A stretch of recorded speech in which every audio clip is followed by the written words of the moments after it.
After the divorce, after she was gone for good, I never forgave myself.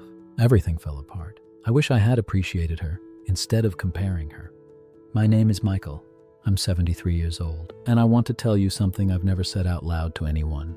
Not my son, not my doctor, not even the priest I used to see on Sunday mornings before I stopped going.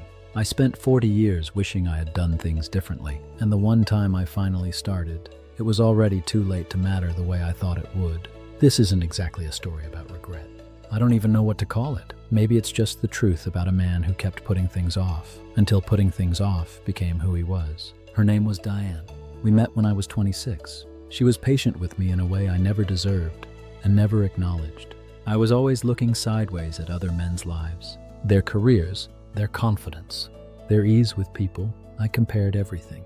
And without realizing it, I compared Diane too, to women who seemed simpler, easier, to some imaginary version of a wife who would never need anything from me. That's a terrible thing to admit, but it's true. She never said anything. Maybe she knew. Maybe she didn't. I'll never know now. We were married for 22 years, some of them good. Our son Daniel was born in the 3rd year. We bought a house, had dinners, argued about money, took quiet drives on Sundays, all the ordinary things that fill a life. But underneath it, I was restless in a way I couldn't explain. Because I barely understood it myself. I wanted more. I just didn't know what more was. When she left, she said she was tired. Not angry, not dramatic, just tired. She said she had spent 2 decades trying to reach me, and she had nothing left. She packed 2 bags and went to stay with her sister. She didn't slam the door. That was the worst part. She closed it quietly, like she had made peace with it long before she walked out. I stood in the kitchen for about an hour after she left. I didn't cry. I didn't call anyone. I just stood there. A few weeks later, something strange happened. I started doing the thing I had always told myself I'd do someday. I started painting, watercolor. I had mentioned it once, years before, and Diane said, "You should try that, Gerald. You'd probably enjoy it." And I said, "Yeah, maybe someday." That word should be removed from the language. I took a class at the community center, Thursday evenings, mostly women in their 60s. And one other man named Roy, who had shaky hands and laughed at himself constantly. I was terrible. My trees looked like broccoli. My skies came out muddy. The instructor, Patricia, said I was overworking the paper. I didn't even know what that meant, but I kept going. And for the first time in years, I felt something. Not happiness, something quieter, like I was finally inside my own life, instead of hovering just above it. Watching, comparing, waiting, and then it hit me. Hard. This is what she wanted for me. Not painting specifically, but this version of me. The one who could sit still. The one who could be present.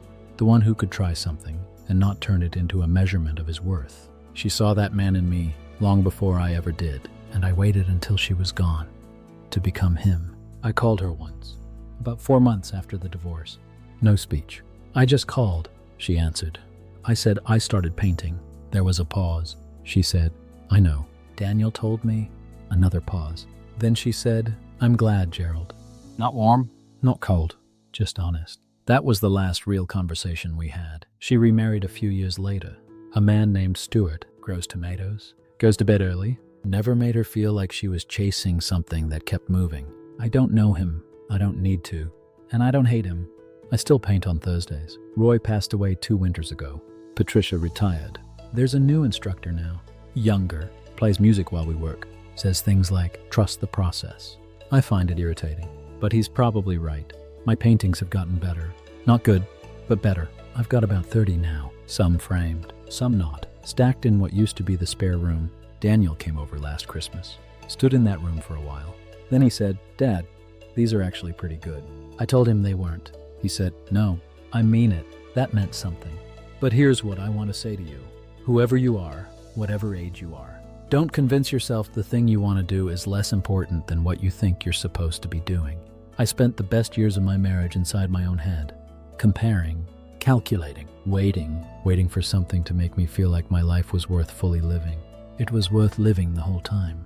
I just wasn't in it. And Diane, she saw that. She stayed 22 years, hoping I'd show up. I showed up 4 months too late. Not as drama, just the truth. She needed me present.